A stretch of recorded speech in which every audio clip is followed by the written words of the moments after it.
prior to this one. Welcome everyone to our December meeting of the Curriculum Committee. I have my fellow board member Rachel Gilliar here. Deborah Brooks is on the phone, and we have Dr. Feeney, our liaison, Dr. Shields, our acting superintendent, and many other guests that I'm not going to be challenged to introduce, so I will turn it over to Dr. Feeney. We will be discussing using data to improve student outcomes. This should be a very, very wonderful conversation that we look forward to. And with that, welcome, Dr. Feeney. Great. Thank you very much. Good morning. Very excited to be here. We've got a wide variety of people who are going to be joining me in this presentation. I'm going to kick it off.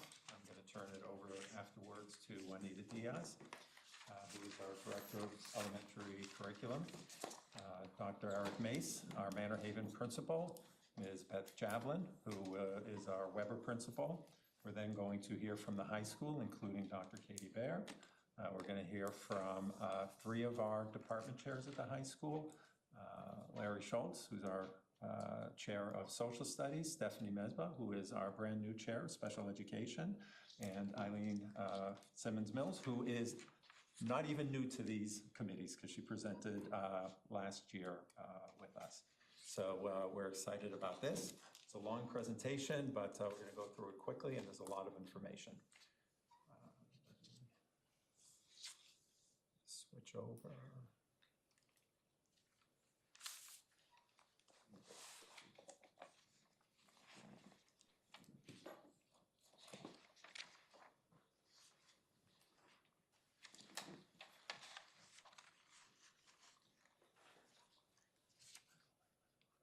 It'll come, hold on. Excellent. We've had a lot of meetings as part of this curriculum committee. And in many of the meetings, we talk about strategies we use to improve our outcomes for our students. The purpose of this meeting is to get a little more detail about what exactly we mean when we talk about things like data warehouse, the different reports that are produced. So what you will see is an overview of some of the ways in which we use data to address the needs of our students.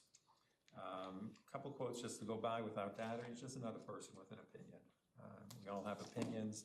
Data helps support the opinions that one has. Data is not about adding more to the plate. As people sometimes hear data, data, data, this is more work, more work. Data actually is about making sure that's what is on the plate is the right thing. And great teaching is not just about test scores. It's about inspiring curiosity, building relationships, and helping students discover their potential. Keep these in mind. Data, one part of what we do. And these results, whether they're test scores, whatever it might be, one aspect of what it means to provide a great education for our Port Washington students. So much of this I said already. We do as a district, we're trying to embrace data as a tool to make sure all of the students get the education they need, and that they deserve. And that's what a data-driven approach helps us. It helps us identify challenges, celebrate success, and make informed decisions. How we spend our money, how we direct our resources, so that we can continually improve as a school district. What do data help us do? Well, data help us personalize learning.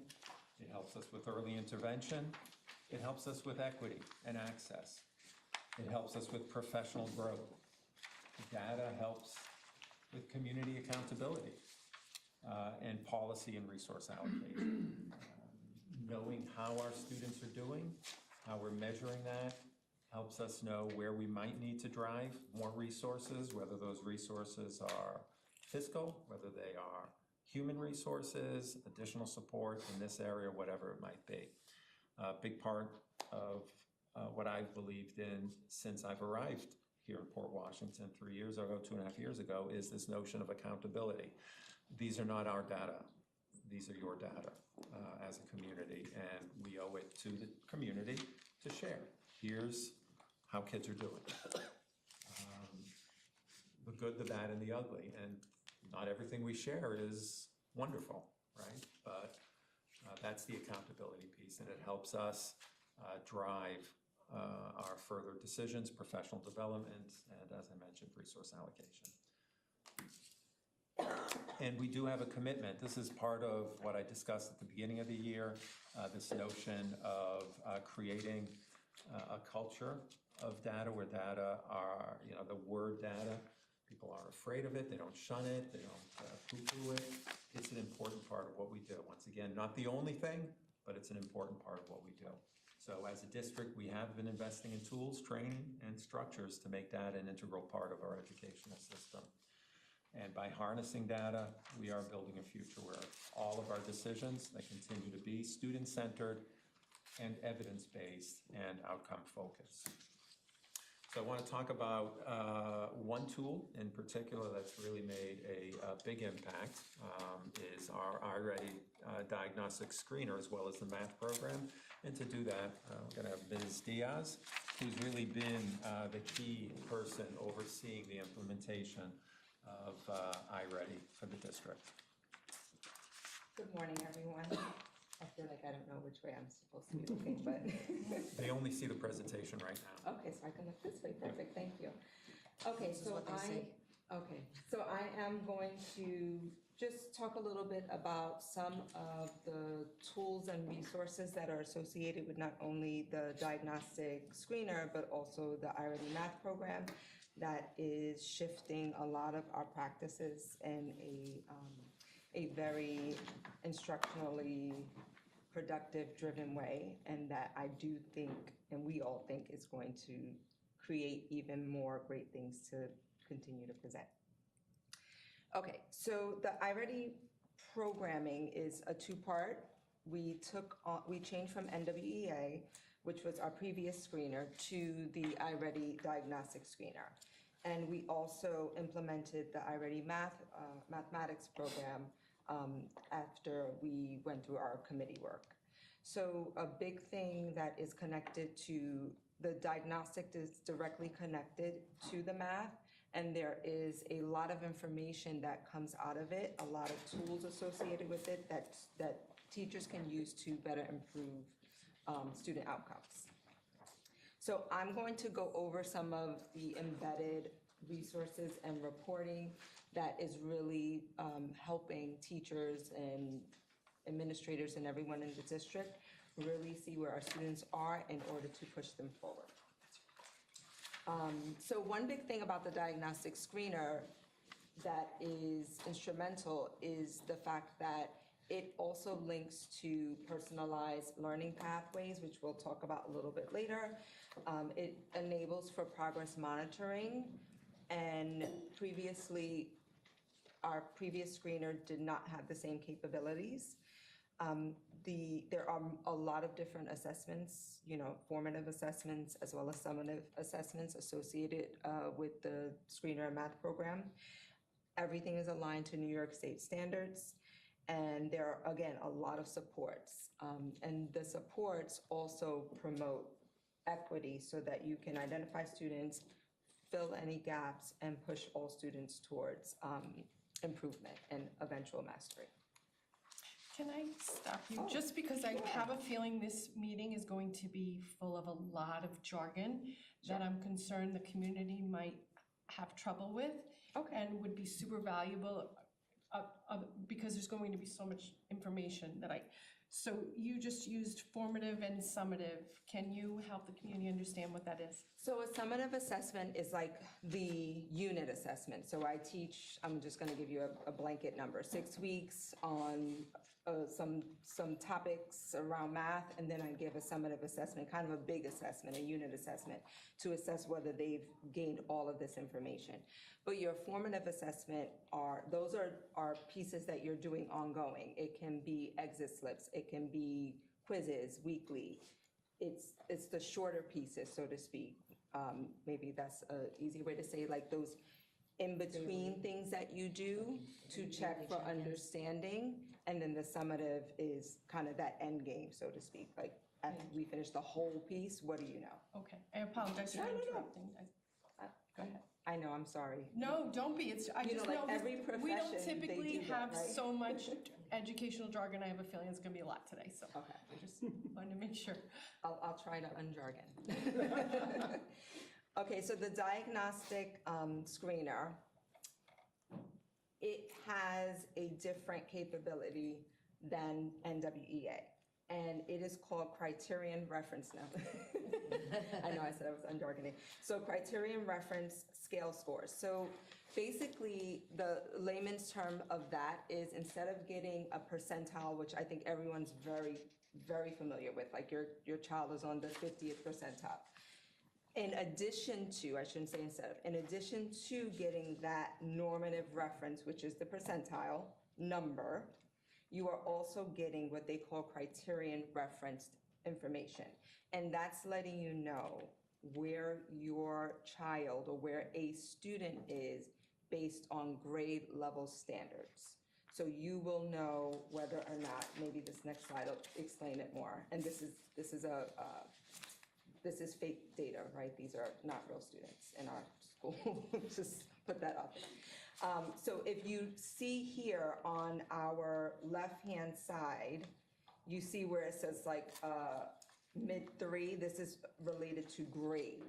So this student in number and operations is on 3rd grade level.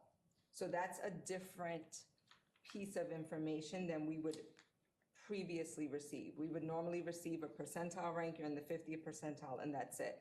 But now with this iReady diagnostic report, we're able to pinpoint in different domains where students fall based on their grade level and the grade level standards. And as you can see on the right side of the screen, some students fall below. And even further, right, the information gets even more granular because it shows that some students may fall below in one area, but not in another. So the whole point of this, what makes it amazing, is it allows you to pinpoint areas of need. Instead of just getting a score, 50th percentile, now you can say, okay, Johnny needs help specifically in measurement and data, and Mary needs help specifically in geometry. And then, you know, we won't dig deep, but teachers can, anything that is blue, you can click in, so you can click into the student and get particular areas that that student needs help in. So this is, to me, like a game changer to really be able to pinpoint areas of need, areas of success for students. Another opportunity for information for educators is the instructional grouping. So the system puts children in groups based on their areas of need as well. And it will tell you, these kids, if you see this little piece here, it's telling you that the students in group 4 that I have highlighted are on grade level in phonics with a larger vocabulary and low comprehension. So it's taken these students and found kind of that commonality between them, put them in an instructional group, and then there will be links to tools that educators can utilize to help them gain more mastery in those areas of need. Another component, another report that is part of the screening, the diagnostic screener, is the prerequisite report. So this report allows educators to see where students need help for upcoming lessons. So this is something that's, again, something that was not available to us before. So after the students take the screener, they are identified by area of need. So if I'm going to lesson 5, I can come into this report and see who would need help on prerequisite skills. What's a prerequisite skill? The thing that you need to be able to do the thing that we're about to do. So that is a lot of great information for an educator, because I know these 5 kids need help and a skill that comes before what I'm about to teach, so I know to grab them and help them. And the bigger part about this that's so different is that there are actually linked tools, which means that the teacher can click into the group and click into tools that specifically will tell them, these are the things you can do with these kids to help them build that prerequisite skill to be able to be ready for the content you're about to teach. So this is just a sample of if they clicked into it. In-depth review is like this is your group that needs the most help with that skill. And if they clicked into it, this is actually my favorite part about it. There's a learning progression, and all that means is that I am in the 6th grade, Unit 2, adding, subtracting, multiplying, multi-digit decimals. And here are all the previous grade skills that link up to that grade 6. So if you wanted to use this progression to help you identify, well, where would I help a child that needs help? Well, you can go back to this grade 5. You can click directly into these tools for instruction and get lessons to help those kids in like a small group. And then there are games and activities that you can also click into and give to kids to play, as in kind of like a center activity gamify it so that it feels more fun and less just small groups. So there are a lot of resources for educators to assist them in helping kids get to the places where they are ready for grade level content. A big part of reporting is also obviously our standards and how it's linked to, right, you always want that correlation, that's the validity in the program that is linking directly to your state standards, and that you can say that we can make some sort of projection of if this kid is doing this way based on the program and based on all the assessments, they can likely score this on New York State because everything should be valid, reliable, and correlated. So this New York State Standards Report is identifying which standards students, based on their diagnostic, which standards students are likely to have achieved, will likely need help with, or have no clue what's going on with the standard, which is also another view that teachers can take to identify where they should kind of target that instruction and target their small group and differentiation. Again, this is just, I plugged this in because this progression is very important. It helps to speak to where you can go in previous grades, that you can have a targeted lesson or a targeted small group, so that what you are doing is building to what the grade level standard is. So that's also important for educators to utilize and have available, so that what they do is targeting and bringing kids up to that point. And I think everyone in the community probably has heard about My Path or personalized instruction if they don't know a lot about the other components. And this is the part that is also very important.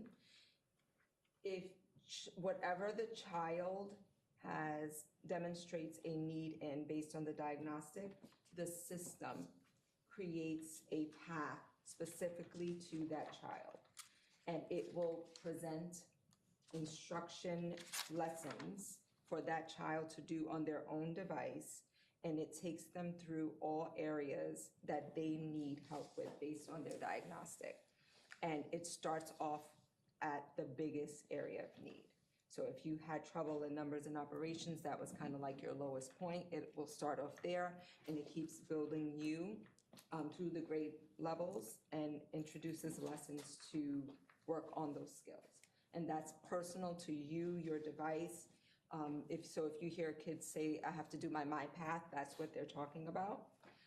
So they are able to get lessons based on how they scored and what they did on the diagnostic. And it adjusts for every administration.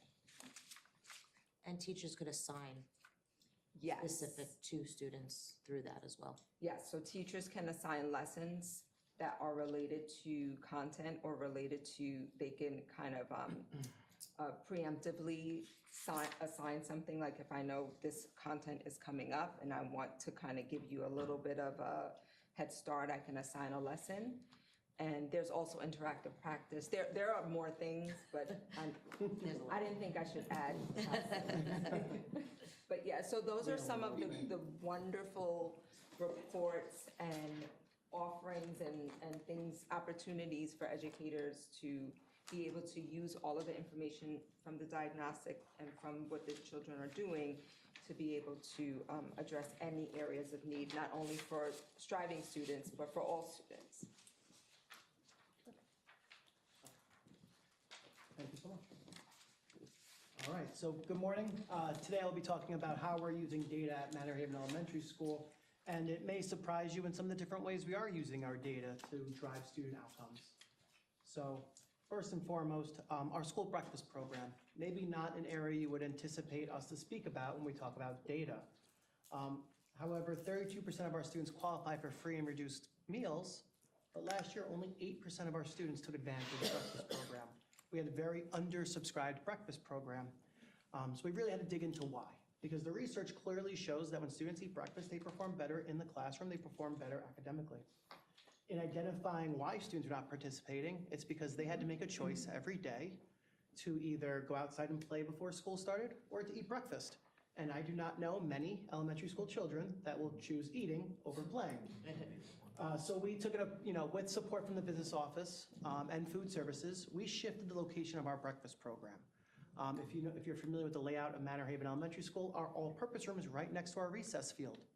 So by providing breakfast in a different location and providing outdoor seating for our students, we have increased our breakfast percentage quite a bit. We went from roughly 29 daily users to 79 daily users this month. And the program, as we get into the colder months, will certainly continue to grow. The feedback from students and staff has been phenomenal, that kids are now eating and still playing. So it's been very successful so far. We're excited to see this continue to grow. And then we do use data in other traditional ways. So even though we've moved away from NWEA, that data is still valuable. So we went back and looked at last year's NWEA scores, and we looked at our winter and spring comparison. Again, the screeners are given 3 times a year. This continues with iReady. NWEA, similar to iReady, was given fall, winter, spring. So in this, we're looking at a snapshot of winter and spring. So this would be essentially January to late May, early June of last year. And we've seen that we have growth in the median percentile in all of our grade levels, which is excellent. That's what we want. However, we noticed that there was a modest increase in grade 4, and that really left us some room to grow. So that's our first data point about grade 4 that we'll be discussing today. And again, this was for math. Now, when you look at our reading achievement, you'll notice similar. All grades do show an increase in the median achievement score from winter to spring. However, 4th and 5th grade show smaller gains in their median achievement score. So again, it presents a great opportunity for growth, and it's a conversation point as to why those gains are smaller than perhaps other grade levels. And it allows us then to start speaking about curriculum and instruction. So now we look at our New York State ELA and math assessments, and I'm very proud of these assessment scores.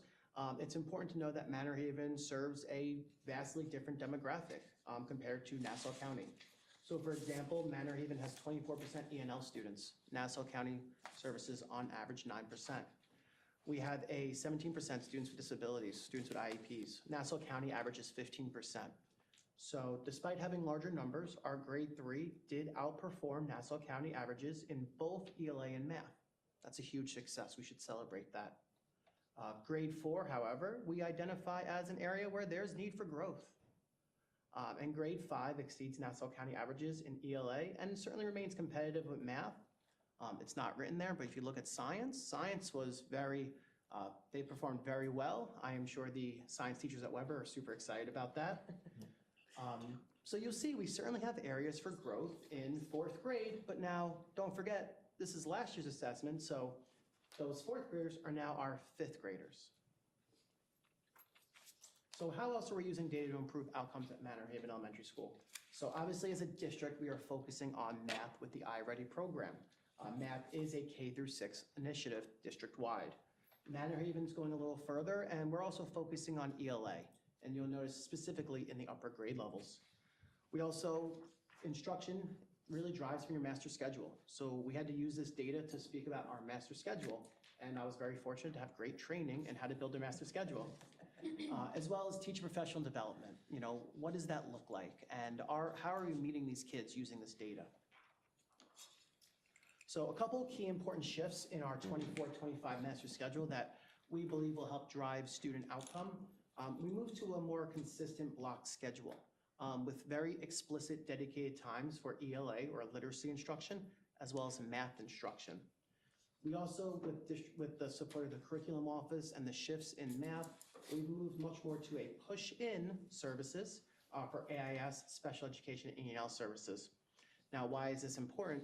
Because our data showed that many students were being removed from classrooms from Tier 1 instruction and not being served in their classroom nearly as much as they should be. It's very hard to make achievement gains when you're not in your classroom. So we had to shift our model and shift our way of thinking about the way we support our students, and the data helped guide those shifts. We're also really excited that 5th grade is taking on the challenge of departmentalization this year. So what does that look like? Well, we believe the data shows that it will prepare our students for middle school much better than they've ever been prepared before. Each of the 4 5th grade teachers will be teaching one of the core subject areas, and we'll be leveraging their experience and their certifications to enhance instruction in preparation for those 5th graders transitioning to middle school. Because having been in middle school for a very long period of time, the 5th to 6th grade jump is quite possibly the largest jump in education. So how can we prepare our students for that jump? We departmentalize in 5th grade. That's one way we're going to do it. We're also focused on professional development. So as a district, we're obviously doing our ongoing iReady math training.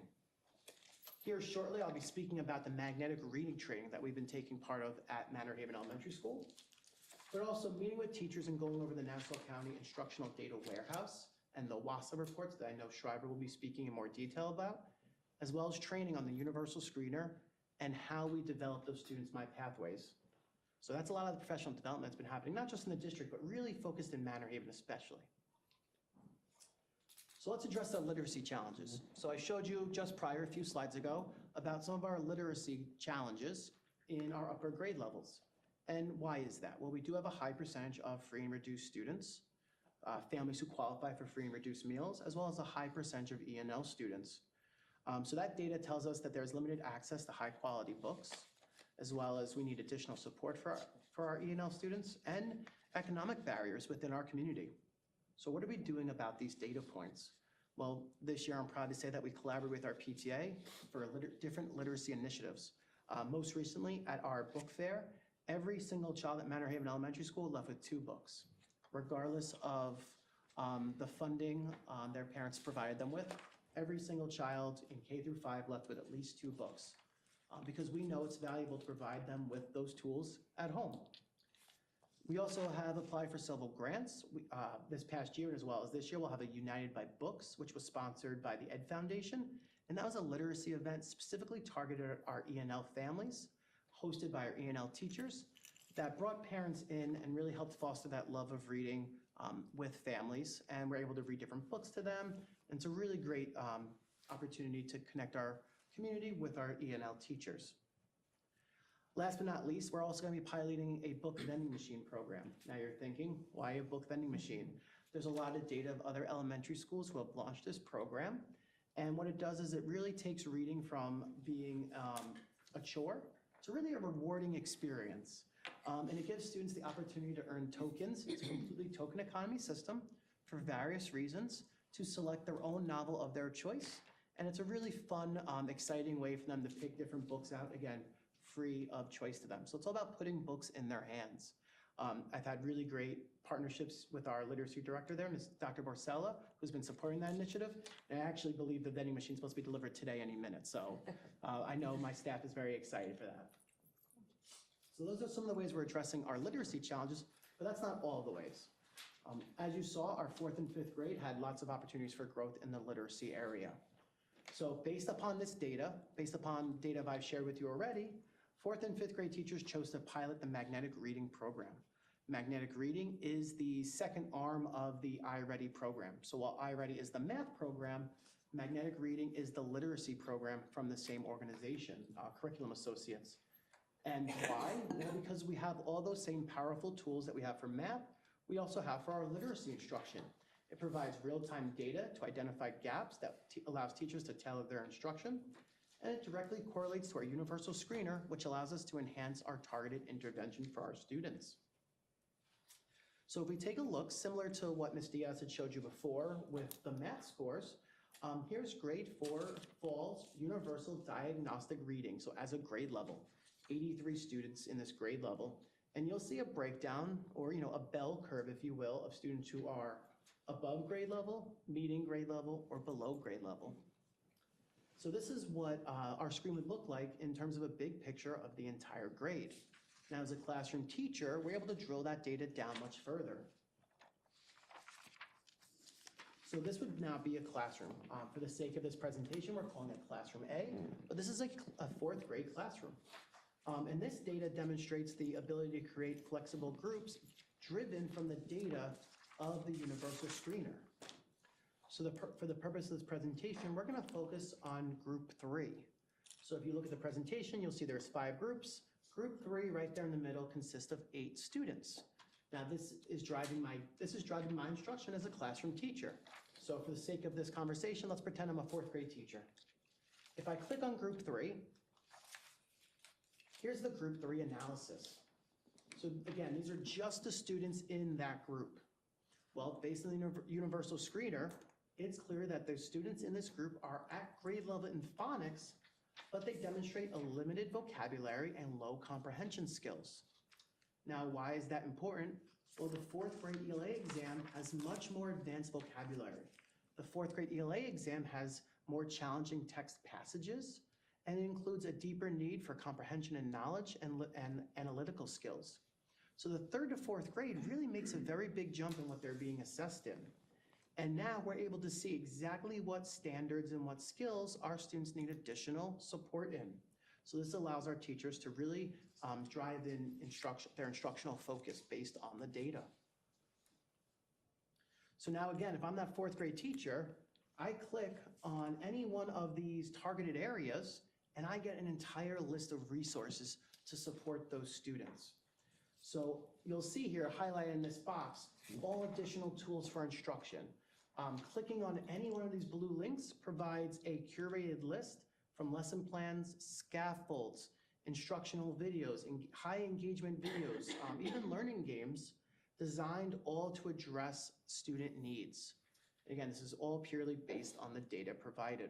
So again, if I'm that 4th grade teacher and I know my students are struggling in the area of vocabulary, I can pick any one of these. So for this presentation, we're going to click on using context to find word meaning. And if I clicked on that, it would open up an entire plethora of lesson plans, activities, and material. Again, all based on our data.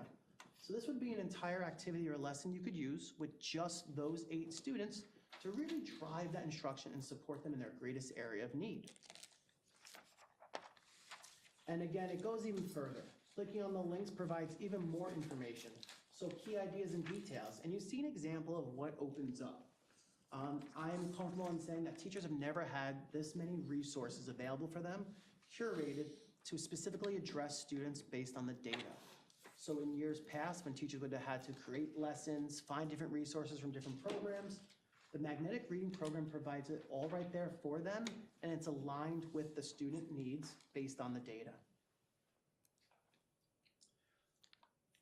So we're really transforming our instruction here at Manor Haven based on the data. So beyond the K-6 adoption of iReady Reading, Manor Haven has gone above and beyond implemented magnetic reading literacy or ELA in grades kindergarten, 4, and 5. We also have a separate subgroup of early literacy, 1st and 2nd grade teachers, exploring it and its values. As you see it, with combining it with math, there's really robust data that helps us address the gaps in both literacy and numeracy, and it really helps us drive our instruction and provide personalized learning for all of our students. It's important to note that the exploration of magnetic reading is part of the larger PGCD Reading Committee's efforts to align our literacy instruction throughout the district. So what are our next steps at Manor Haven? Well, in January, we'll have a winter universal screening data. And that'll be our next opportunity to compare our data and see that 4th and 5th grade, are we on the right track? If so, that's great. And where do we need to drill down and work on next? We'll also have a uniformed K through 2 literacy program that's been supported by Dr. Barcella and Dr. Feeney, as well as Ms. Diaz. And we will continue to work with our teachers at different meetings to strengthen the culture of data analysis and really digging into these different reports and how we're able to use this data to drive our instruction to meet the needs of our students. Now I'd pass it off to Ms. Javelin at Weber. That's my computer, unless you want to click. So you've heard a lot about data and instruction, and I'm going to go a different route a little bit and talk about how we place 5th grade students, because we use a lot of data to place 5th grade students. When we are looking to create a balance among the houses, and I don't think people really understand how much work goes into how we place students to make sure that every house is equitable in the students that we place. So students primarily, it's done randomly. However, we do balance out male, female, ELL, which is English language learners, our PEP program, reading. Even though speech is separated, we separate speech and special ed because sometimes speech needs, there's sometimes where speech teachers will come in and work with specific teachers on how we address the needs of speech students within a classroom. So we try to balance out that. Students that have an IST from elementary school, so students that are in need of further watching, we balance that out. We balance 504s, we balance special ed students, math students, we look at ethnicity, and then we balance out as well from each elementary school. So we try to get an overall balance among the houses. So it is random, but yet there is a balancing piece that does take place to make sure that the students are placed equitably amongst the houses. This is our current breakdown of our current 6th grade.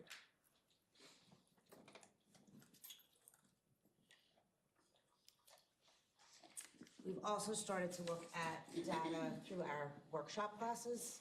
So we're gonna talk a little bit about what Math Workshop is. So we have 2 different versions of Math Workshop.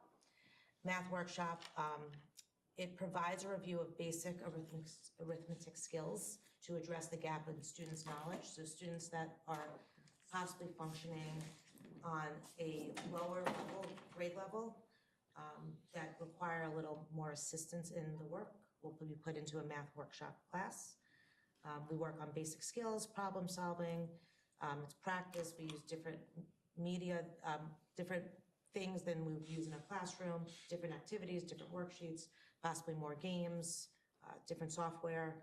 And the objective is to provide students with, to be successful within their grade level work. So we try to make sure that we move kids along, we're closing the gap a little bit for kids that are working a little lower and getting them up to grade level work. We currently have 323 students enrolled in that program in the building. Then we've increased our numbers of students that are taking Algebra 1. So we have an Algebra 1 Math Workshop. That is really very specifically targeted to a grade level. If students are falling below B in their coursework, we then put them into this. It should be a short-term solution to try to make sure they catch up with what the material they're missing, and our expectation is they'll move in and out of it very quickly. And we currently have 19 students that are enrolled in that. We currently have our current math teachers that teach this as one of their classes. We also have ELA workshop. And these classes, if you're familiar with state, these classes fall under our AIS, Academic Intervention Support classes. We just don't call it that. From a student perspective, we feel that it's not as positive as an ELA workshop. So we feel like the word workshop is a much more positive way to describe the class. So our ELA workshop is really a reading workshop. It is taught by reading teachers. The curriculum provides a balanced literacy program based on standards. The lessons reflect research-based literacy principles.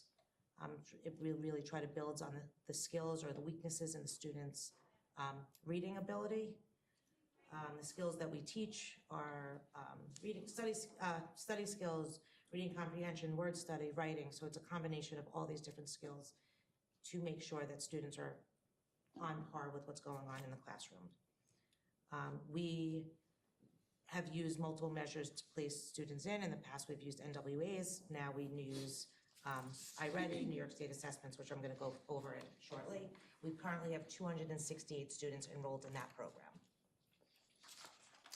So this is current data of students. I just removed students' names. But we are currently looking at students. This is just a small sampling of a group of students that are in a workshop class. So we've now taken the iReady fall data, the Q1 grades, the New York State score, as well as the level score, to figure out, are students really being placed appropriately in these classes? The highlighted names are the students that I'm looking at as to why are they in this class. They're currently 6th grade students. So if you're scoring at grade 5 on fall, you're at grade level, because that's the end of grade 5. So any student that's above grade 5, they're performing on iReady at grade level, and clearly a 3 or 4 on a state test, they're performing above, they're meeting standards or performing above.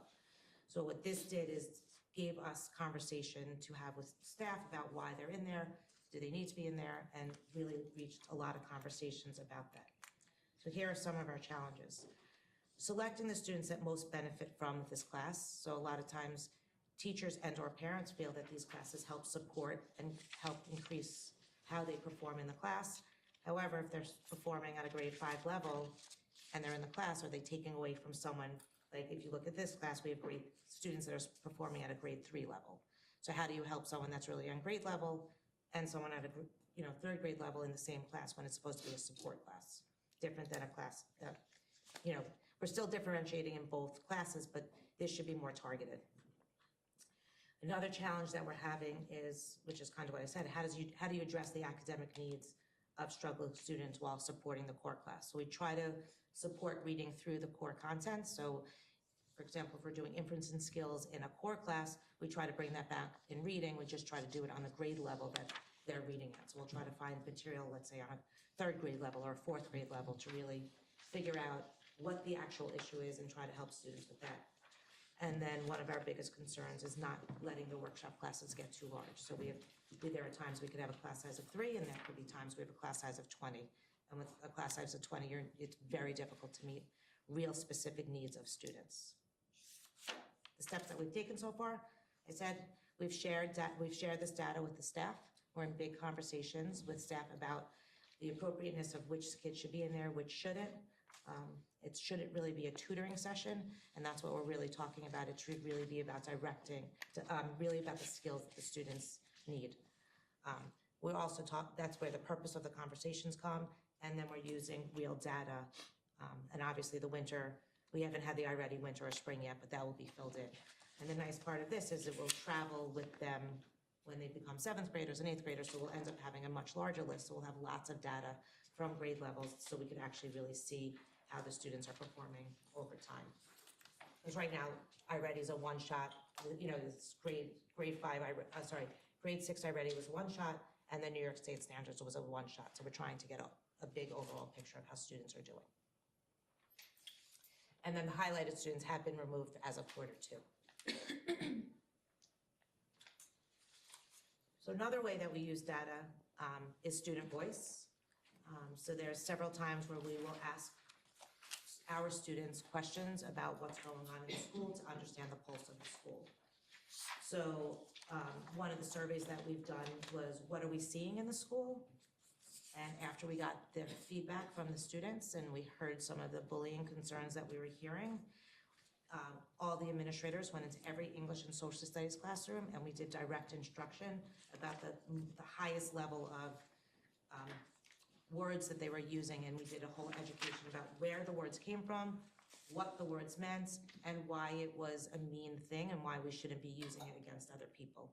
So we used the word, we used sped, we did anti-Semitic, we did some other words that are racial. We did so lots, it was all over the place in what words we used, but those are the words that the students were using in the classroom. We were trying to avoid that from happening and using it from an educational standpoint. A big thing that you may have heard, I'm big on talking about the importance of belonging in school, because if students belong in school, if students feel that they belong in school, there's better outcome. So at a faculty meeting, we use the data from Panorama to talk about the discrepancies of how our staff felt compared to how our students felt, and what can we do differently to make students more engaged and feel that they belong at Weber. So I'm going to jump down to the last bullet, then jump back up to the recess bullet. And then from that, this year, we gave a first day school check-in to every student. We asked them to fill out a survey of how they felt. Any child that came up as a concern of ours, that they weren't connecting with a teacher or they didn't have a good day, they were all checked in with a mental health staff or an assistant principal, and all families were contacted. So just to make sure that everyone really had a good first day of school, that we just wanted to check in with them. And then the last is that learning about recess. So looking at ways where we can improve how students feel at recess and things that they want to do.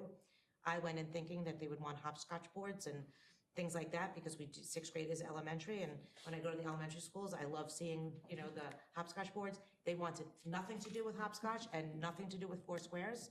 They really wanted a place where they could hang out. So we are in the process of trying to figure out how we can make that work. We have one game table that is put outside, and kids are playing chess every single day and sitting at that table. Our HSA just gave us another table, so we're gonna have 2. Our goal is that we're gonna have 7 by whenever the HSA can help me fund that. And then we're also in the process of looking at how to make a Weber lounge, which is gonna be like a game room / lounge where kids could go to at recess and have an opportunity to be in a different type of setting instead of being outside. So here are just some samples of our questions, like one question from each of the surveys. So like one of the questions, what do you participate in most? So we were kind of just trying to get a feel of what students like to do. The hard part always with surveys is how many students or how many parents or who are the ones that respond. We had 837 responses out of 1,200, so we did not hear from every student, but it's a big portion of our building, which was nice to see.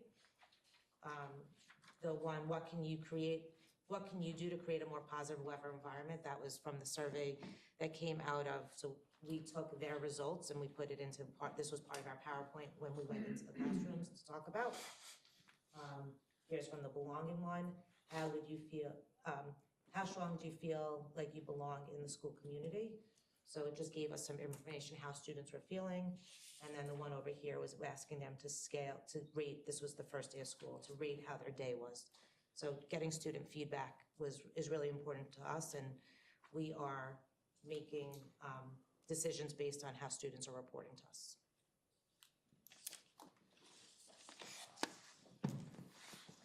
Now off to Schreiber.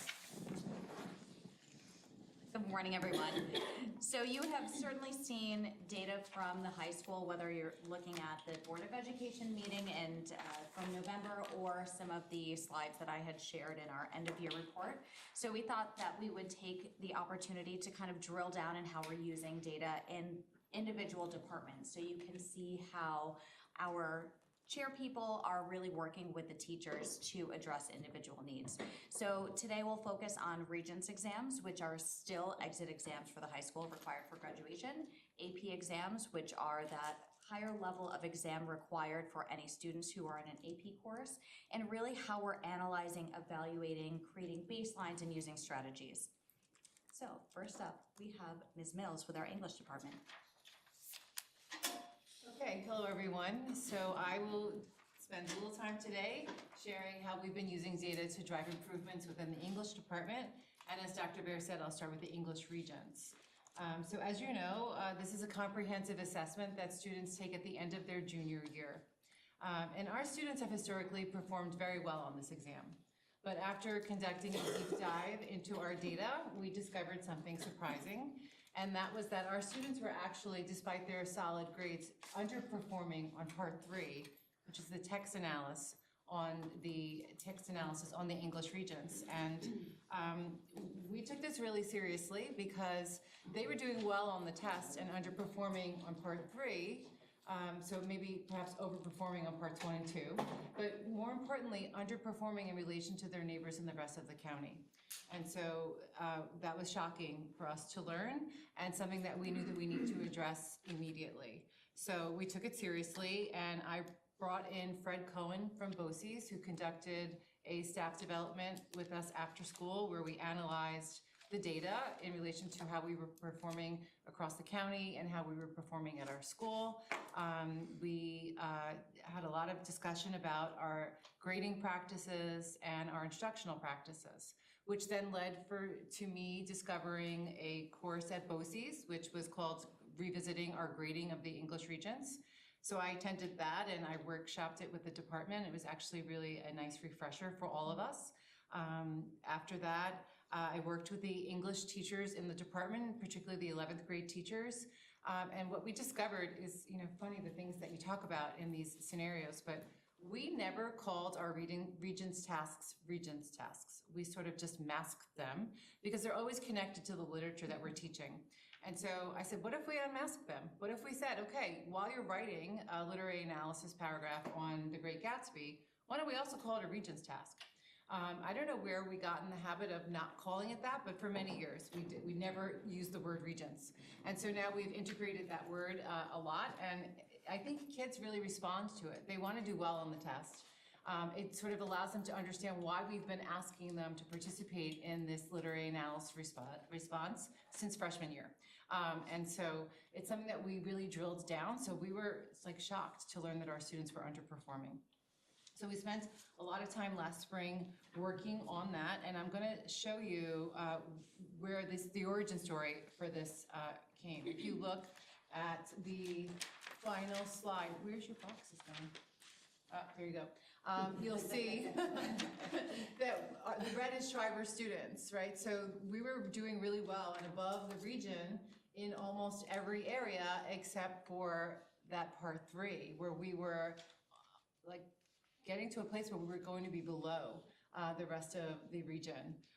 And so when we put these measures into effect, we discovered that last year, with all of the deliberate efforts that we made, we really did raise student performance on part 3.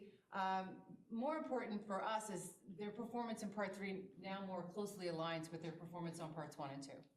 And so taking a closer look at our grading practices, I created a blind grading system where we now grade not according to class, but alphabetically. I was concerned that we were dealing with large numbers of tests that was leading to teacher fatigue. So I create folders, 25 tests per student, per teacher. And after they hand me in their folder, I tell them to take a lap, to get a cup of tea, to refresh their brains, to get a break from the grading, and then return to get their next folder.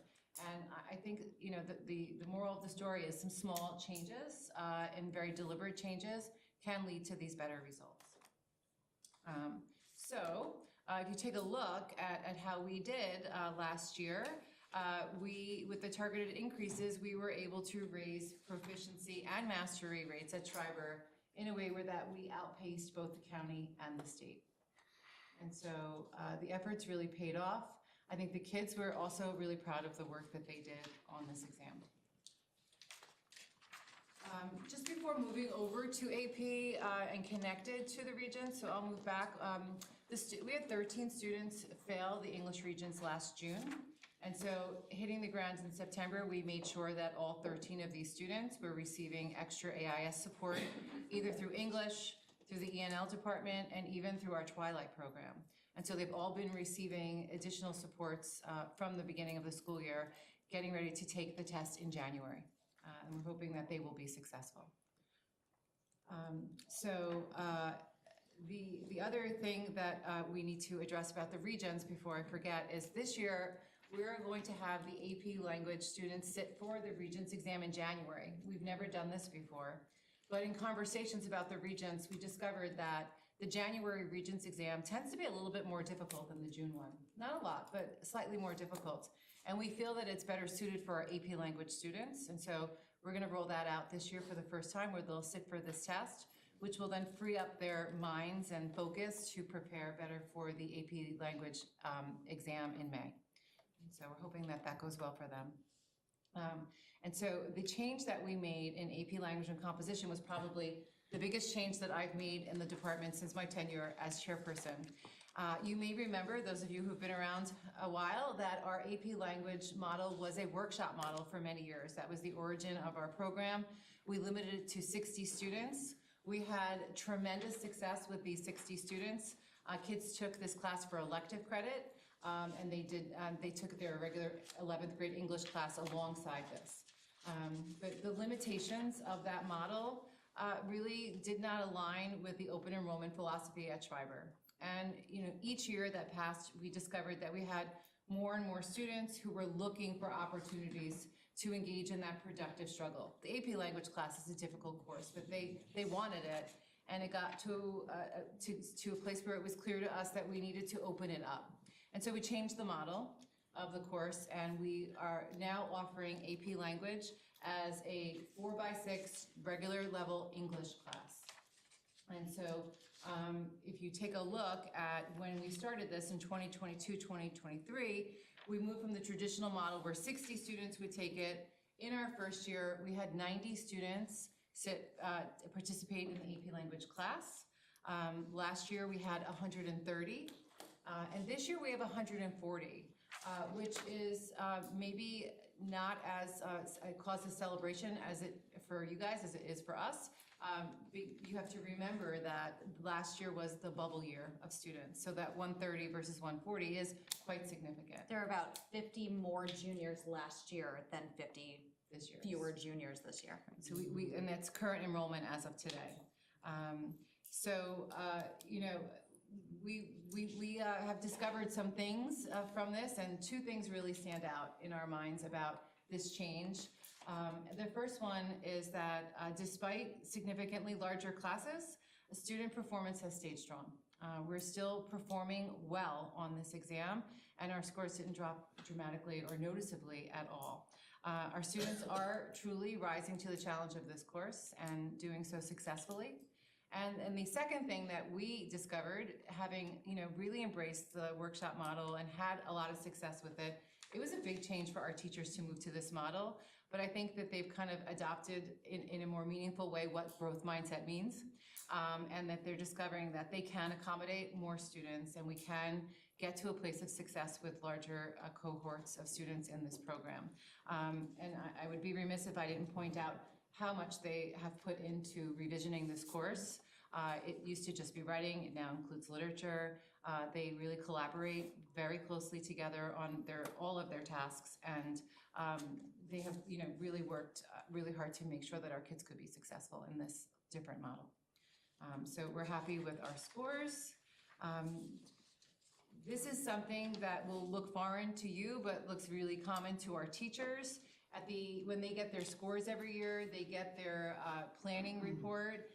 It's our needs assessment. It's what we look at together as a department with the junior teachers who are teaching the course to see where students are showing strength and what changes they need to make in the following year to address skills that need a little bit more emphasis. But you can even see we're in the green in all areas.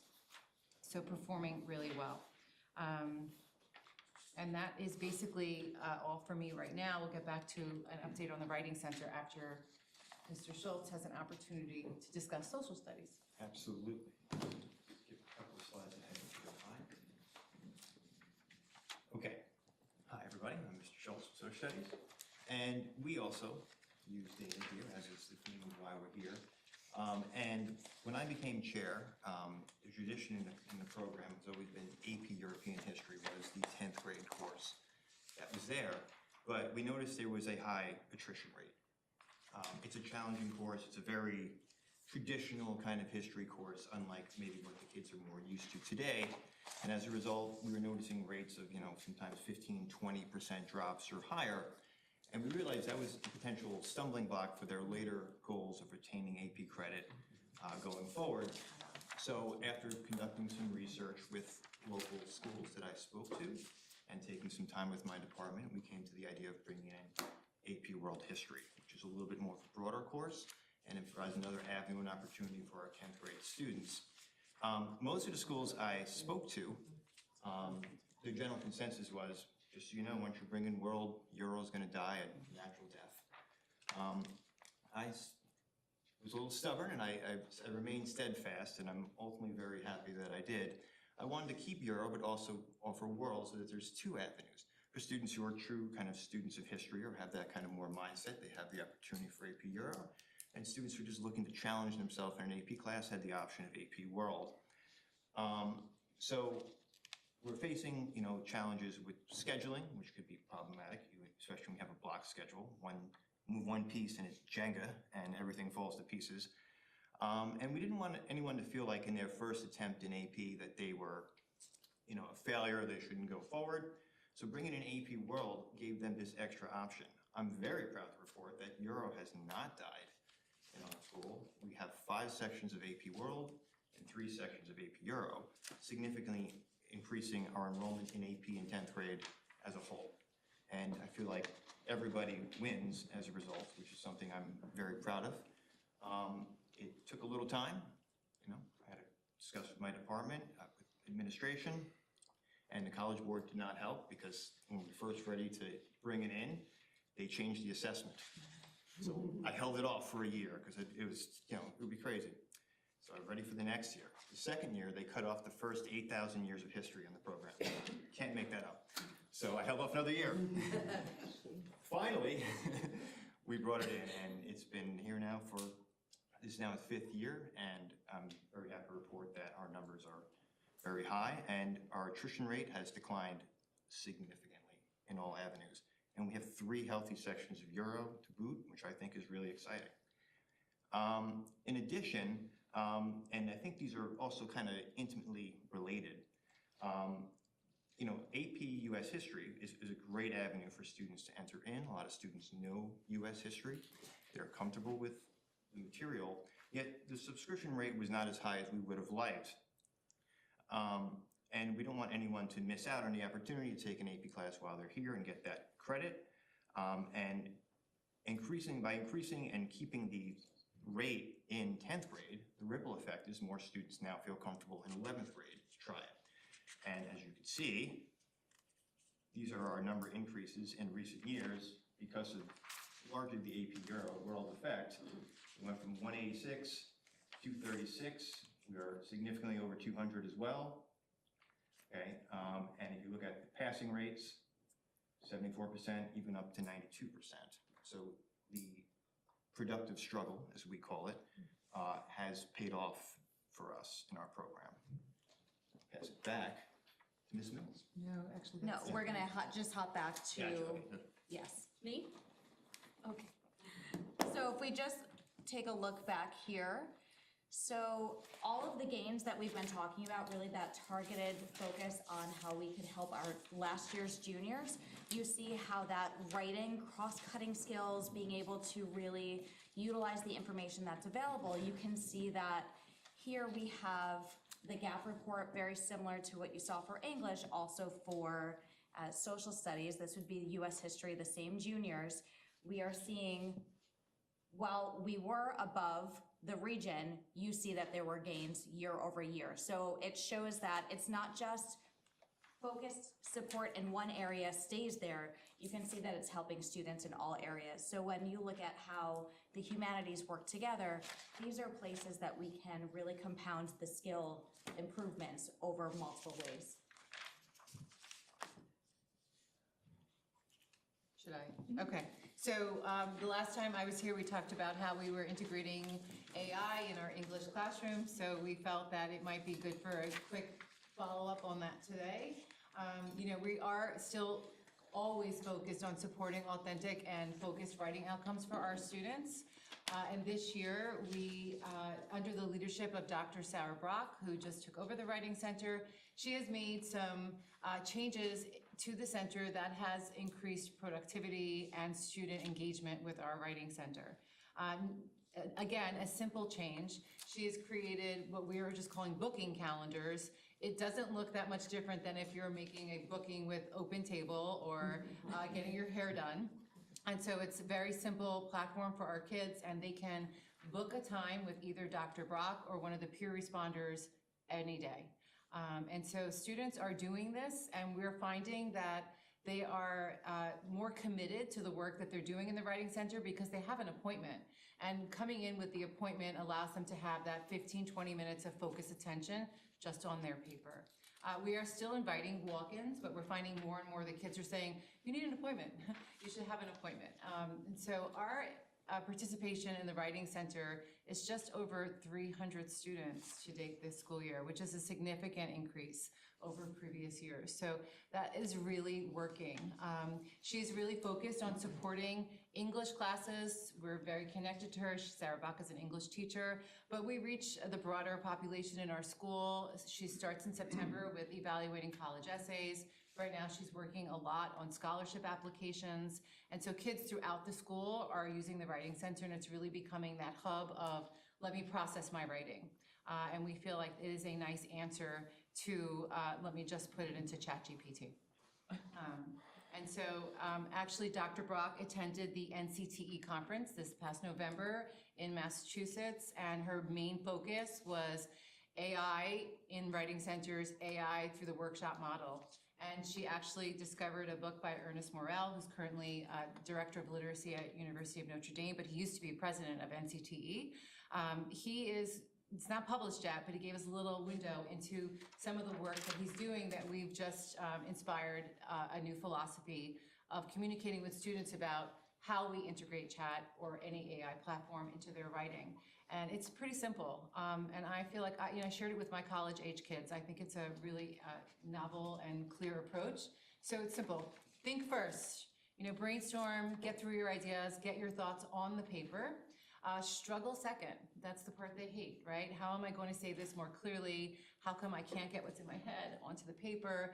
And grapple with the complexity of your ideas and the challenges. You're going to do all of this before you prompt the AI.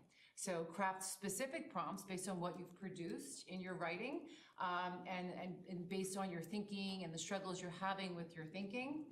When AI spits it back to you, critically examine what AI is producing because they are the experts. We constantly affirm that with our students, that AI is a thinking partner, AI is not the expert. And ultimately, the goal is to then use this to raise broader, deeper, more impactful questions. Not just evaluating the AI, but allowing the AI to bring them to richer questions based on their think first, struggle second thoughts.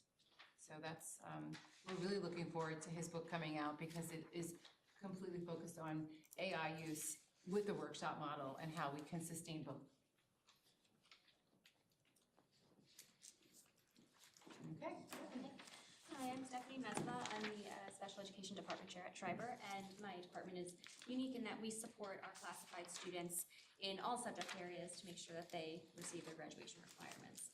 So we are going to take a look today at those required regions. Here we have the ELA regions, and our special education students, specifically our MILE students, have the option or the opportunity to take the regions in January. Similar to the AP justification of it, then if and when they pass in January, it opens them up to be able to focus on the US regions in the spring instead. And then even if and when they fail, or get below that 65, we can identify the areas of need and support them in class targeted on those skills to support them better for when they take it again in June. And if we take a look here, we have January on the top and June on the bottom. You can see that both showed improvement from 23 to 24. The January 2023 had 76.9% up to 79.2% at that level 3, 4, 5 mastery proficiency. If we look down at June, the numbers look like a big jump of like, oh, why would January be in the 70s and June in the 90s? It is a smaller number of students taking it in June, so those the percentage is going to seem different, but the numbers are pretty comparable. Here we have our algebra and living environment. To take a look at algebra first, we did at the, there was a decrease from 23 to 24, but the reason for that, sitting with my teachers and taking a look at the questions that the students struggled with, this was the time at which the algebra regions actually had a format change and reflected the next generation learning standards, so that is something that we have kept in mind moving forward, thinking about professional development and adjusting our instructional techniques to match that. Down here we have living environment. So here with algebra and the others, you'll see it's 1, 2, and then 3, 4, 5. With the living environment for today, there isn't, it's not that none of our students received a level 5, there isn't, it only goes up to 4. Now the numbers here for level 4, 14% to 16.4%, that seems low, but level 3 and 4 are both considered meeting standards, and we do have that bulk of our students performing at that level 3, and that even increased by 10% from 23 to 24.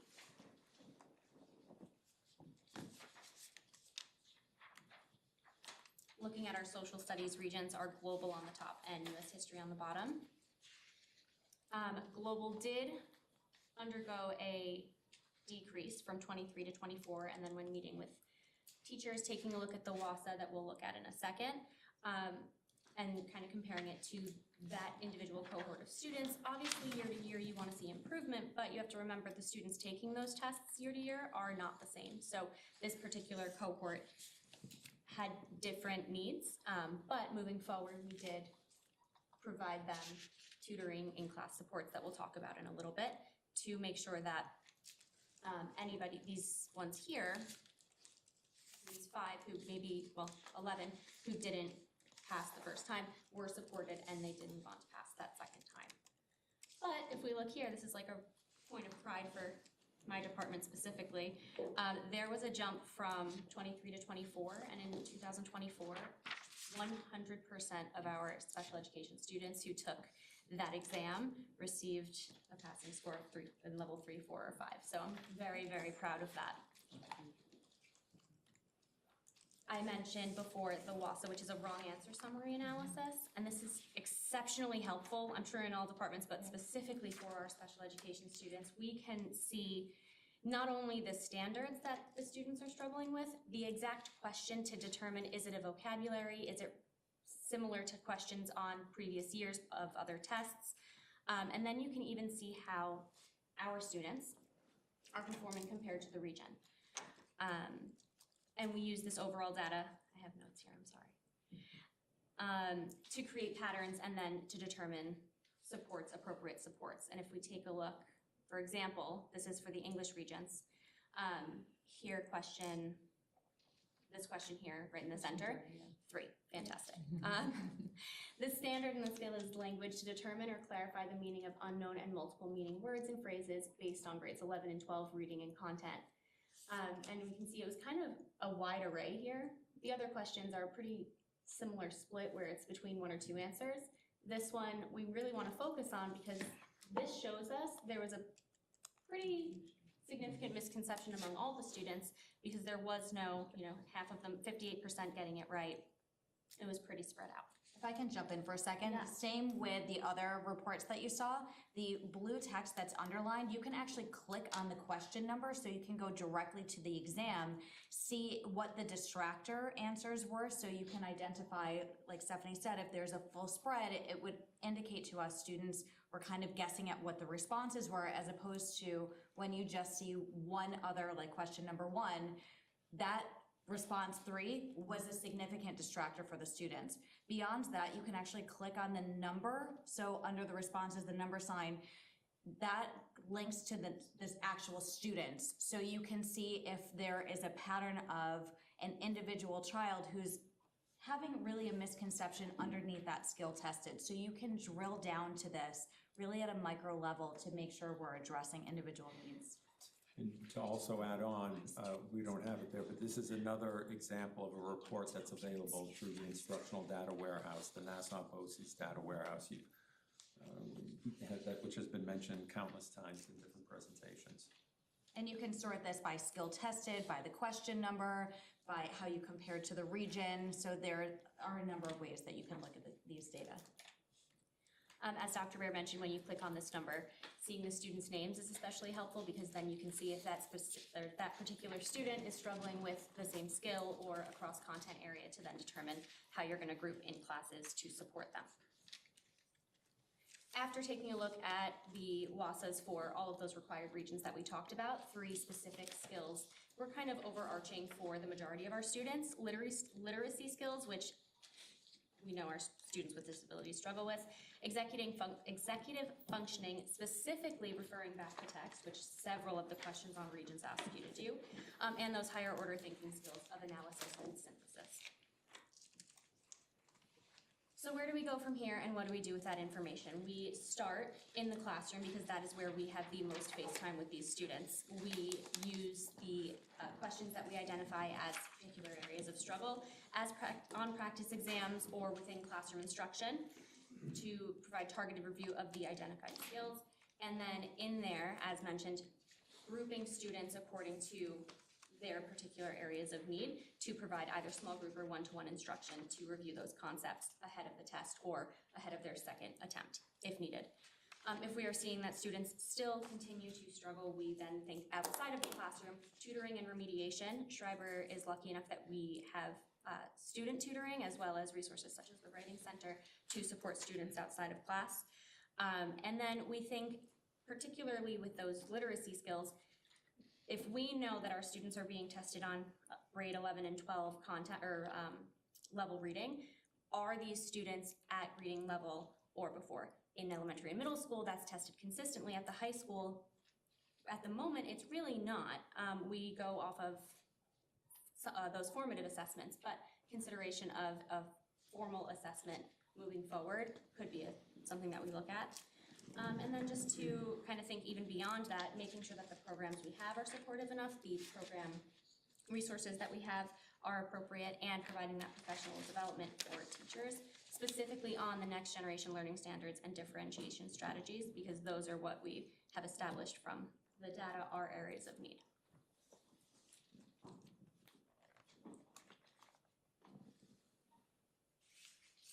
Thank you. Just wrap it up. We've seen a lot, right? Just to sort of recap where we've been. We saw the Schreiber success, how we improved both the AP and the Regents outcomes in social studies and English through a collaboration with our chairs as well as our special education department. Saw the impact at Weber, how data being used, and I think getting to the workshop classes. Sure, in an ideal world, everyone would have a workshop, but at the end of the day, this is an example of how if we want workshops to be effective, we have to make sure that those students who truly need it are present, and not some other students who, yes, we'd love to be able to have one-on-one tutors for everyone, but that's not something we could do as a district.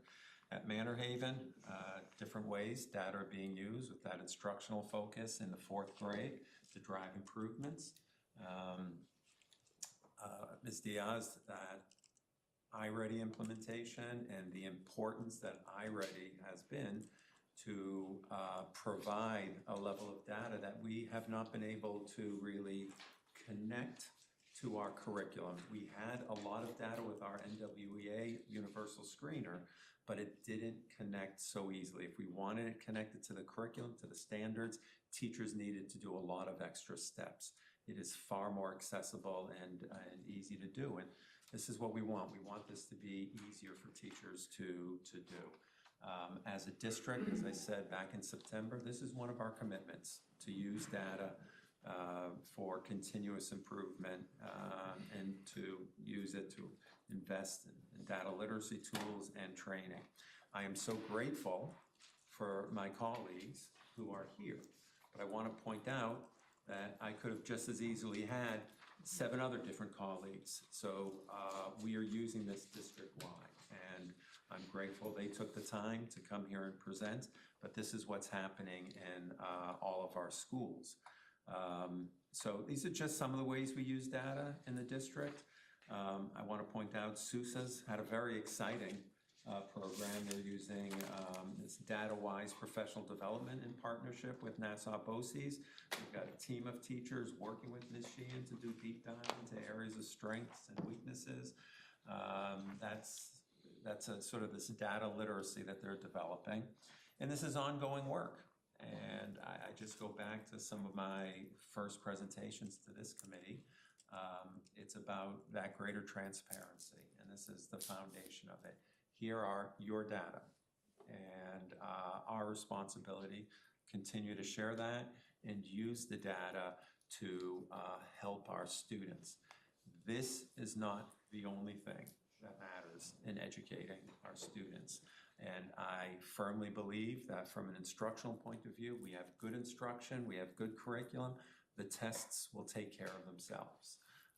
Having the data in place, you know, we're not gonna sit there and drill our 3 through 8 kids on the New York State assessments, but we'll use those as tools to say, hey, maybe we need to find a better approach to teach reading, interpretation, text analysis, whatever it might be. Good instruction, good curriculum will take care of those tests. Data give us the map, but it's the educators, students, and families who make the journey possible. As a reminder, these are our presenters. Very grateful for those who took the time. Thank you very much. And I think slide 72 is not a bad way to end the presentation. Right? Very sorry to have kept everyone started late, and of course, this was a very thorough presentation. K to 12, which is really extraordinary in an hour and 15 minutes. I will turn, we often go into questions or comments from board members. Deb Brooks, are you still on the line? I am indeed.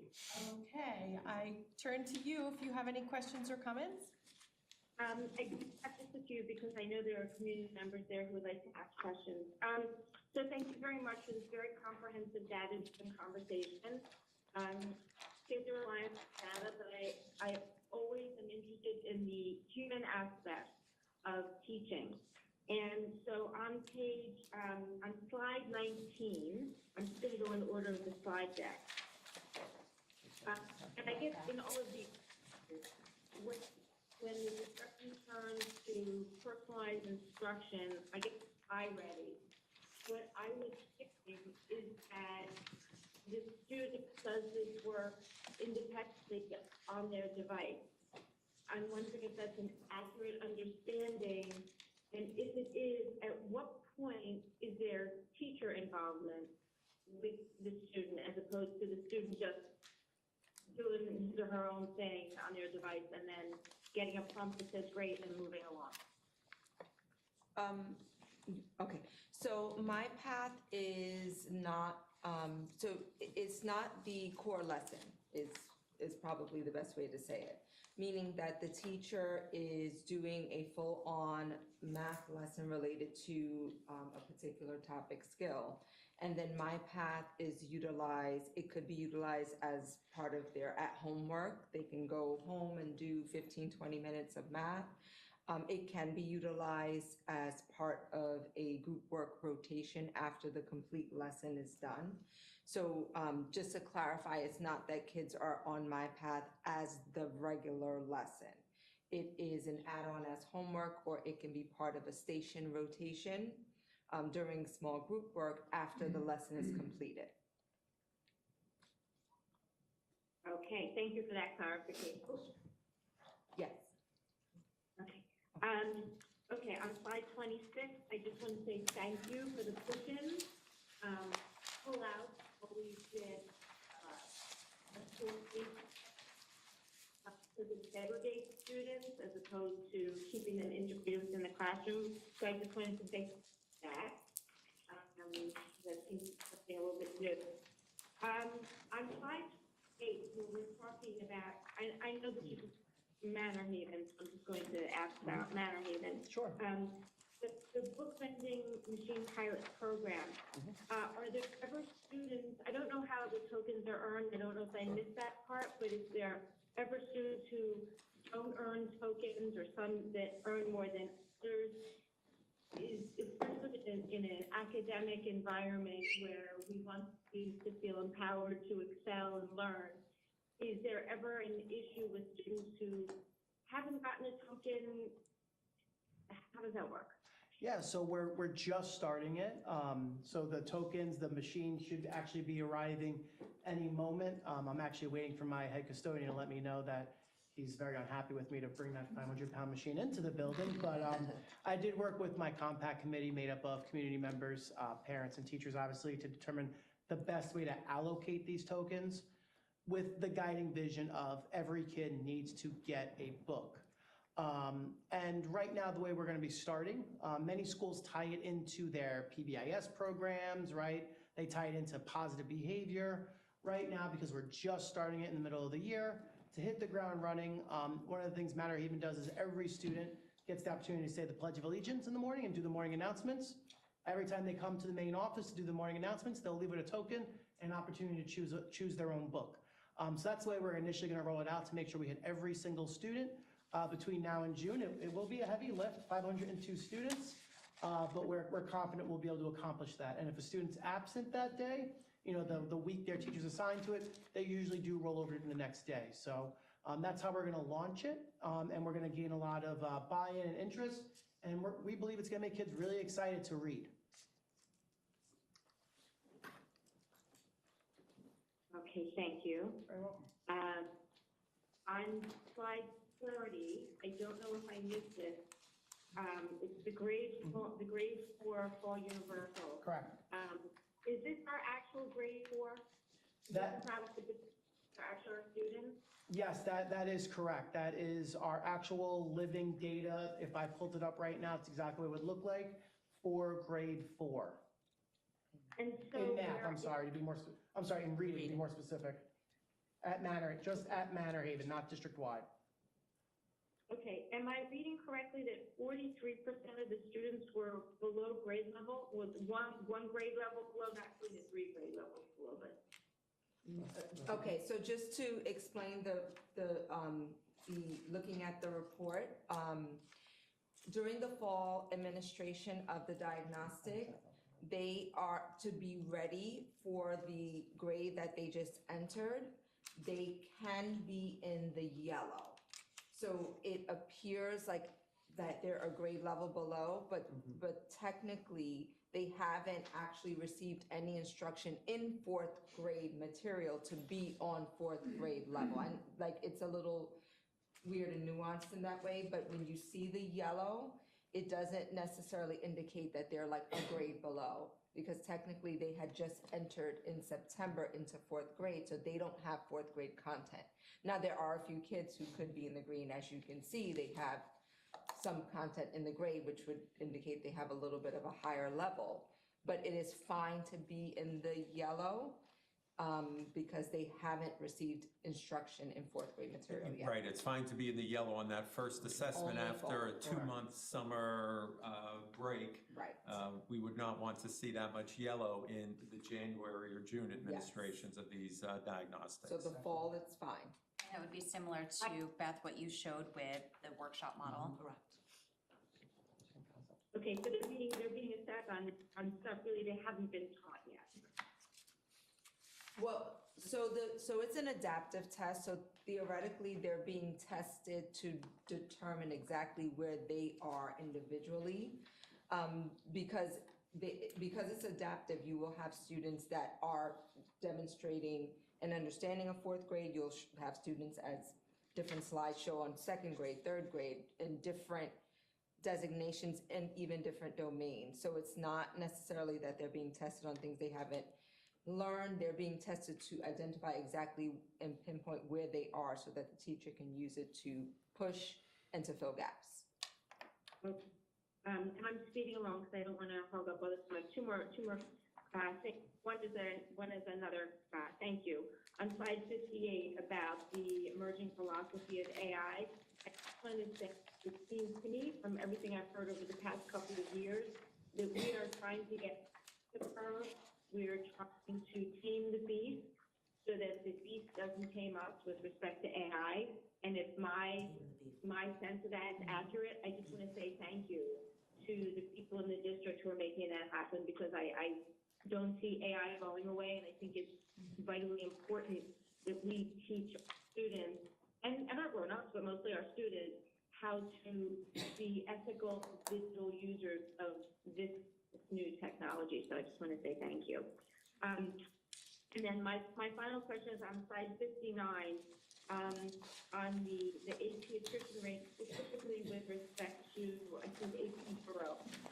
At one time, there was no alternative, AP Bureau, AP World, and I'm just wondering if the drop in AP Euro meant that the students migrated over to AP World, if they realized, no, AP Euro was notoriously one of the hardest AP classes offered at Schreiber.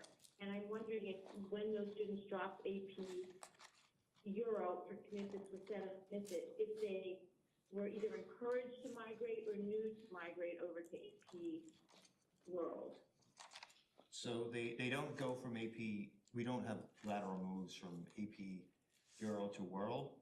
It has to be made in advance. If they leave one of these classes, they go to Global 2. But I think, Deborah, you might be misinterpreting the slide, because if I'm understanding correctly, the issue of high drop rates from AP Euro, that predates Worlds as a possibility. Correct. So you were trying to provide a second AP option that has a different character to the class. Correct, yes. But from a 10th grade option, you now have a larger proportion of students taking an AP Social Studies course, because there are 2 that they can enroll in. Yeah, more sections, more students, more options. Yeah, so I was just wondering, okay, then for the students who are dropping AP Euro, because it is notoriously harder, I guess on the back end, were they ever advised by a guidance counselor to say maybe AP World would be better for you rather than dropping from an AP to a Regents class? In other words, they're losing opportunity to have an AP course in social studies during that year. Because we do have those 2 options, and with the reputation of AP Euro being more challenging than AP World, the students who are self-selecting to be in Euro are they're not dropping. They're staying in that class because they wanted the more challenging of the options. The students who are just trying to sort of dip their toe into, can I access an AP class? Am I at, the time commitment, the level of understanding, am I looking to do that, are dipping their toe in the water with AP World. So that self-selection process, knowing the reputation of Euro, we're not experiencing a high level of drops from Euro. So this would go into the conversations, Larry has the teachers talk in 9th grade, what are you selecting next year, giving an overview of what those course options are, and then follow-up conversations with counselors as well. Okay, I'm glad to hear that, a piece of it. All right, thank you very much. I'll now speak to my colleagues.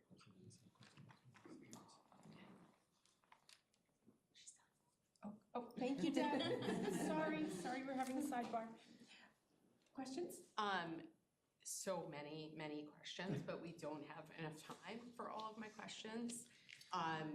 So just I guess I have a few little ones but a global comment. I think, with data, a common mistake that people make, there are 2 actually, that people make, and I think this district in the past has made, is either to completely dismiss and ignore the data and make excuses for why it doesn't matter to our particular circumstance, or it doesn't mean what it looks like it means, or to overly rely on it. And so I'm personally very impressed and pleased to see, I feel like this is a roadmap of how to use data to drive student performance and student learning forward in really the perfect middle ground. When you have surprising results, right? I think it would be very easy to say, like, these results say our students didn't do well in part 3, well, but they're doing great on this test. It's fine. Their performance is good, and move on.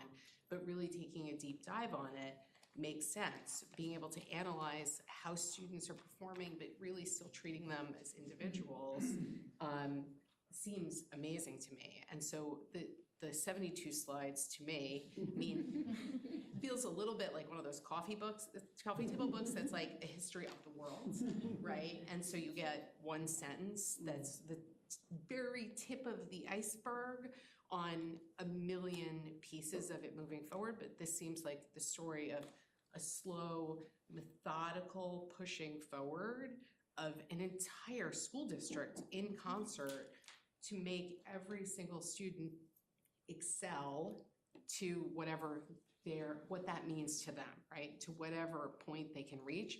And I'm just in awe of it, in awe of the cooperation it takes, the determination it takes, and thank you all for your hard work. And I'm gonna leave all my questions so we can move on to the community. That was But thank you. exactly what I wanted to say, and again, there's way too much here. We are running up literally against the third meeting in this room. We will be kicked out yet again. We have a 1 o'clock meeting of another large group of people. So I am going to stop with ditto, and thank you all, and this is very exciting to see. Before we move on to community comments or questions, we do not have a January meeting. We will be back here in February on the 14th. Happy Valentine's Day. We will be discussing our college admissions data, and happy holidays to everyone. And I'm going to open up for, first of all, our one and only board member here, Sandra. Thank you. I don't have a lot of questions. It's more of, for me, I brought it up at the last Tuesday night board meeting or 2 meetings ago, is the only data that I'd look to see. Listen, it was amazing. Thank you. It helps me understand more, especially for the secondary level as a trustee. The one part that I will hope to see with now the iReady implementation is the subgroups. Is the one data point that I haven't been able to really understand, and how iReady is helping with our subgroups. Not just how are our subgroups doing in the special education world, marginalized groups, so on, but how has this specific program, curriculum that has been now implemented, I know it's still early, really what is it doing to those groups? And then really for special education purposes, you know, I can see like with those, like how your slides were very specific. That's the only one with elementary ages that, and I'm sure Dr. Allen gets much more reports and sees everything more of just maybe some of that data on how the scaffolding is helping with the iReady program, and just how that is benefiting some of the students. So that's the only thing that I'm personally just very patiently waiting to see the results, as I'm sure administrators are patiently waiting to see results. But yeah, thank you for the presentations. And any community comments? Ms. Malwani? Yes, thank you. Thank you. This was very inspiring to see how much information you have about our children and how it can be used to improve their educational experiences. So thank you for that. I have a lot of questions, but I'm going to focus on one because this was the first time I have heard about magnetic reading, the iReady ELA program. So thank you for sharing that. It's interesting to hear that it's being piloted. I'm wondering if the ELA diagnostic in iReady is any more valuable than the NWEA was without a linked curriculum behind it. I feel like we've seen a lot about how robust the screener and the linked information can be for math, but we haven't really seen what that looks like for ELA. So I'm just wondering how that's being used to kind of improve the student experience and performance. So, I'll take you, Phil, in. So right now, I feel like I have to turn this way, I apologize. So right now, it is only being used at Manor Haven, and that was a decision based on those data points we provided, the area of growth for 4th and 5th grade explicitly. I am proud to say kindergarten was also very quickly eager to adopt the pilot. So right now, we have 3 out of 6 grades using it, with 2 other grades absolutely. Dr. Purcell and I are on a subcommittee at Manor Haven for a K-2 literacy program. So all the advantages you saw for iReady Math, all those exact same tools exist for magnetic reading. So I think you mentioned, is it as powerful, with NWEA? I feel comfortable in saying, and Ms. Diaz, please correct me if I'm wrong, magnetic reading or iReady Math is way more powerful in partnership with the diagnostic than maybe NWEA ever was, because as Dr. Feeney mentioned, there was no crosswalk to the curriculum. The curriculum had to be supplemented to support the NWEA scores. Whereas right now, the diagnostic provides us that roadmap, and it goes a step further to actually provide us steps how to get students from A, B, C, all the way through. And to answer the other part, there are schools that are not utilizing the reading portion. There are still tools for instruction that get linked even if you don't use it. Obviously, you won't have the full scope because you're not using the program, but there still are tools for instruction. And in Dr. Mesa's slide on the left, you saw even bulleted points, even if it wasn't an actual link to a document. Okay. There were bulleted points where at least you could pull those. Yeah, you see that about what you could do on the left and then actual tools on the right. So both So it's not as exist. granular at the student level, but it does give some. No, it is. So on the right are the tools, and even if you don't have the program, there will still be links.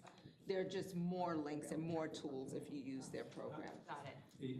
Just a reminder, if I could, I'm sorry. Right, so we've talked about the adoption of the iReady Math program. It was a 2.5-year process. Heavy teacher involvement, formal pilots that, went through after review and analysis. In fact, one of the co-chairs of that PGCD subcommittee right here, Ms. Javelin. We are in the midst of a similar process for our elementary, the reading, the literacy program. So that's happening. We are not going to have, we've had exciting developments at each building. The path forward is similar to what we have with mathematics. We will be able to adopt something consistent across all 5 elementaries. In the meanwhile, as Ms. Diaz mentioned, those tools that come with our universal pre-screener, which is the iReady diagnostic, they're going to be available to any English, ELA, elementary teacher, whether they are using the magnetic reading or not. For students who are currently exposed to the magnetic reading curriculum, is that rooted in the science of reading? Yes. It is, okay. Yes. All of the programs we're using are focused, and that's part of the transition with Ms. Diaz and Dr. Borsella. That's been a big focus of ours. The middle school is using My Learning Path from 6 through 8 for English as well. Yes. It appears Ms. Alvarez has another question, and then we're going to close the meeting. I'm I'll sorry. be quick. It is, again, it's just a comment, but it came up in this for a specific slide, but I also brought this up.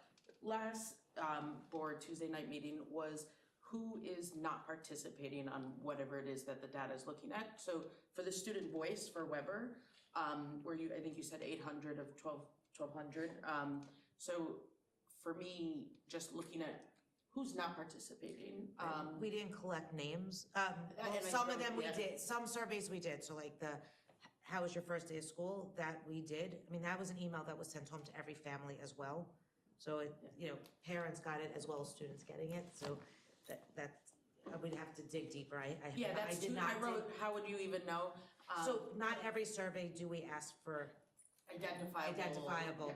When we're asking about how someone's feeling, we are, because then you get different information and we need to check in on students. So the only reason I ask is I think we brought it up with, some of the state testing of just like who is opting out, like what are the demographics of the students not choosing to participate? And then so this was all amazing on like how data is helping us and what you guys have done. My question would just be is how do we then get greater participation based on that data? How are we using that data? So that was the only thing, and then I realized with the voice, I was like, okay, so just, thank you. Thank you, everyone, and happy holidays, and enjoy your rest and your families and your friends. And we'll see you in January. Thank you.